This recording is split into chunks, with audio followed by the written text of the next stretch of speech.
This is a Jmix exclusive.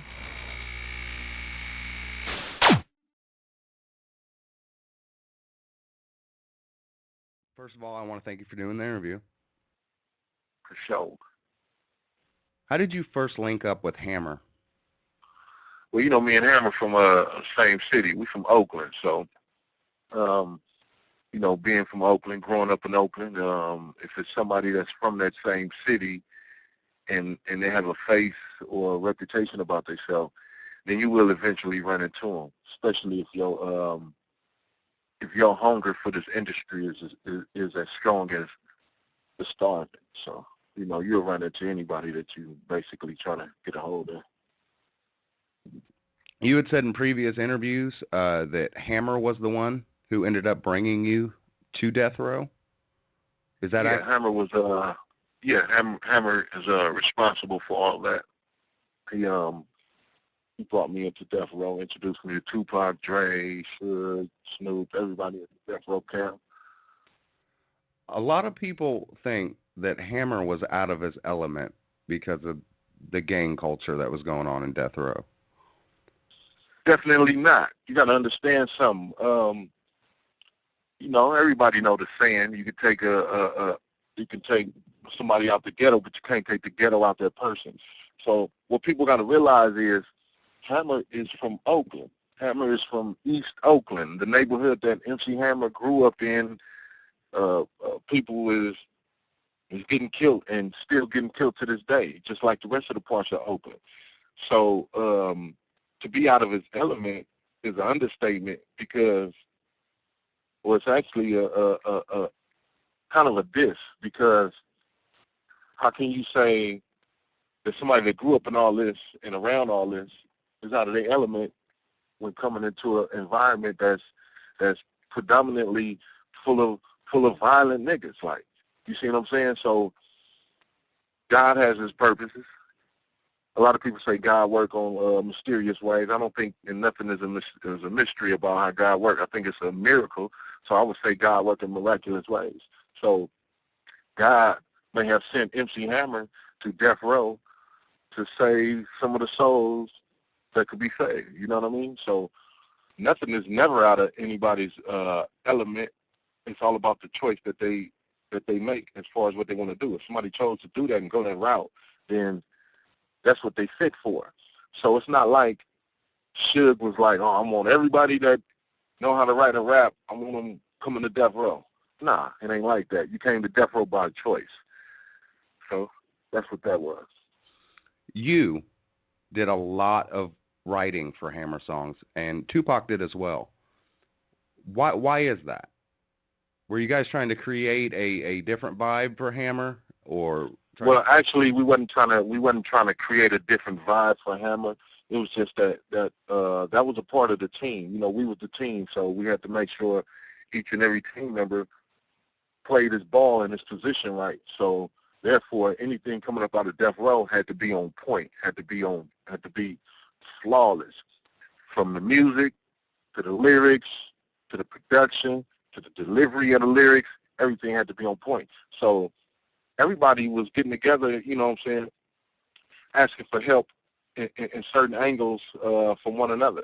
You know what I'm saying? So, like, Hammer say he wanted the tightest album. He had some of the greatest writers at that time from the street and known. So Ham was like, okay, I'm gonna be smart. Let me go ahead and put this here thing together. I got a few little enemies out there, so let me go ahead and put this together. Let me utilize my team.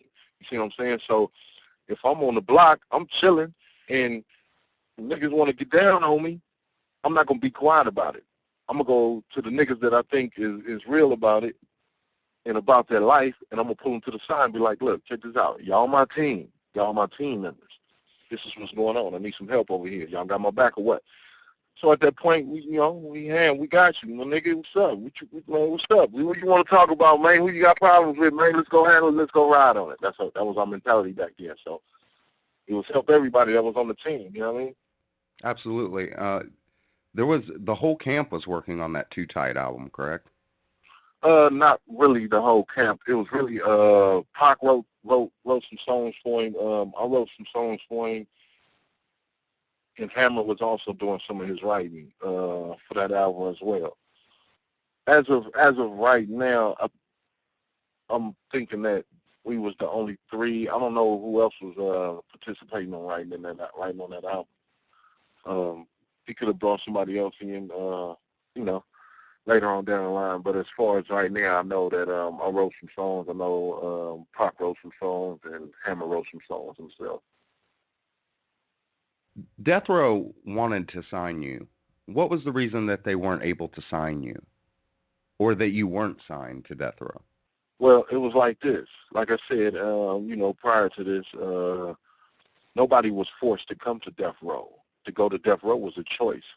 So at that time, my choice was, had already been spoken on. You know what I'm saying? So when I called Hammer before I even got down to Death Row, I told Hammer, I said, Hammer, I want you to, manage my album. You know what I'm saying? And let's get something popping with this. So Hammer was cool with it, and we rolled with it. So therefore, I was going to let MC Hammer be my manager. I was going to sign to Tupac's label, and Death Row was going to distribute it. Now, they had a little, I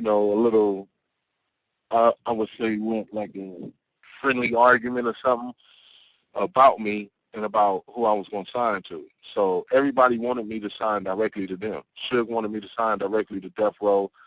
Pac wanted me directly on his label. And then MC Hammer already had his hand in it because I'm a solid nigga like that. If you bring me and you introduce me to somebody, I'm not just going to cut you out and just, kick you to the curb. So if you bring me and you introduce me to something, then you're going to be a part of that team as well as I am. So Hammer was already in. So me and Hammer had already agreed. Hammer, you going to do the managing thing. I'm fucking with Tupac. Sure want to distribute it, he can go ahead and distribute it, but I'm fucking with Pac. And everything was cool. So that's the reason why I never went directly straight to Death Row, because I didn't want to go directly straight to Death Row. I wanted to be signed to Tupac. That's what that was. I mean, it was still going to be all Death Row anyway, because it was going to be distributed and manufactured by Death Row. So everybody, I played the fair ball on that. I said, Hammer, you be my manager. Pac, I'm going to sign to your label. We're going to let Death Row distribute it. So I was being fair with the situation, you know what I mean?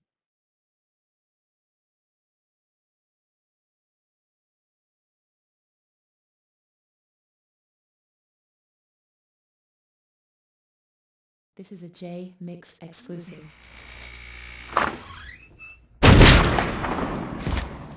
What up, shut up.